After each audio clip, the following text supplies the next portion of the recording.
hawl qiimo badan baa inoo soo gabagabowday ilaahay baan ugu mahadnaqaynaa ilaahay inoo waafajiyay inoo suura galiyay inay haddana qabsoonto inoo fududeeyay inaan qaban karno nabadna inoogu soo khatimay iyo farxad iyo rayn ilaahaasaan u mahadnaqaynaa iyo shirkii oo aan ujeedadii aan ka lahayn aynu halkan saacadan ku gaadhnay waayo shirku waxbuu taxliilinayay maanta oo dhan halkaa waxa laga hadlayay qabyaaladda dhaqanka xeerarka fanka suugaanta maxaa inaga qaldan waxbaa khuburaan ilaahay fadligiisa khuburaan keenay halkan oo wax inoo daadiyay erey baan odhanayaa qabyaaladii halkaa lagaga hadlayay waxay noqotay cudur qof waliba aqoonsan yahay cudurkiisa mushkiladdu haddaba waxa weeye qof cudur hayo oo xanuun u jiifa la dhutinaya habeen oo dhan ka gamila aroortii diiftiisu ka muuqato og inuu cudurkaasi hayo aan laga daweeyo doonayn mushkiladaas ay haysatay mood war qabyaaladu waa cudur qof kasta og inuu cudur yahay haddana wuxuu qabaa in laga daweeyo dooni maayo anu su'aal baan isku dhaliyaa markii qabyaalada laga hadlayo professoradii baa maanta inoo sheegay qabiil iyo qabyaalad shalay macneeyo qabiilku waa haybsooca waa abtirsiinta waa riximkan dee ilaahay inaga doonaya inaan xidhiidhino oo waa habaryarta iyo eedada iyo awowga baad ku kala garataayo dee nolosheena ku dhisan taasi oo waa abtirsi waa riximkii taasi ceeb male waa li tacaarafu baa ilaahay noogu soo dejiyey inna akramakum cindallahi nuurika idinku cabsi badan baa agtayda qiimo sharaf ku loo gobanimo waxa ugu liita ee ilaahayna ugu neceb yahay iyay qabyaaladu ka kooban tahay macneeyo waa qabyaalad raggii fanka iyo af Soomaaliga yaqaan waxay noogu macayeen waa isla weyn waa qabyaalad waa halkii qabku yaalay waa qof ضعيفة وقف بدن آن لهين هدوبا يسلو وينادو reality جيس السلف يعني حقيقة النفط كتشرتها نفحه جماعة نفكر سوني قبض ما هدوبا يسلو وينادو قف superiority جا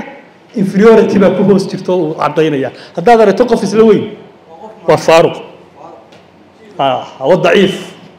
قف كتشران روح دي سنوشة هاي ضد نمدي سدسنت هاي دين إسلامك علمك مسلم كأي علمك قال كمان كبرتها نبني كوك علمك بدني هو سلسية هذا همبل بونورا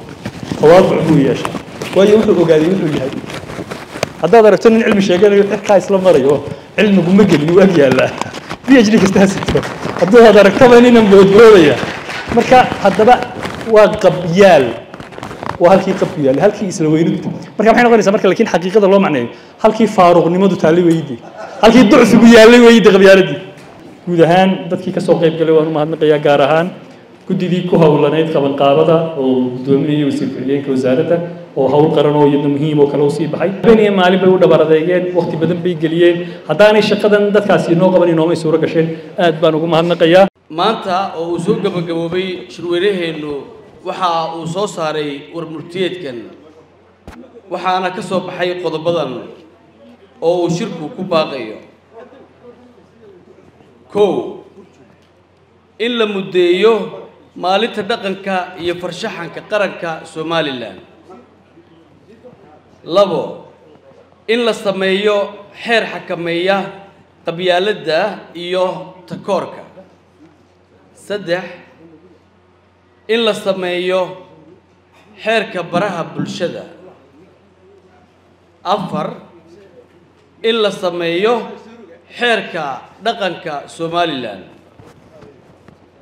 shan in la sameeyo xeerka xaqa hal abuurka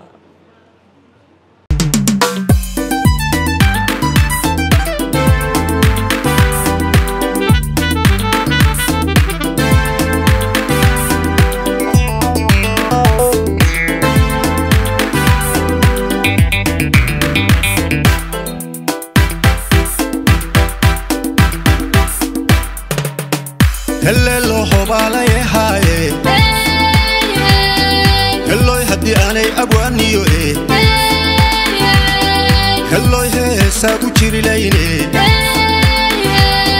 hello helada macaaniyo hello lama helen ciyaaraha hello hananka iyo luuqdale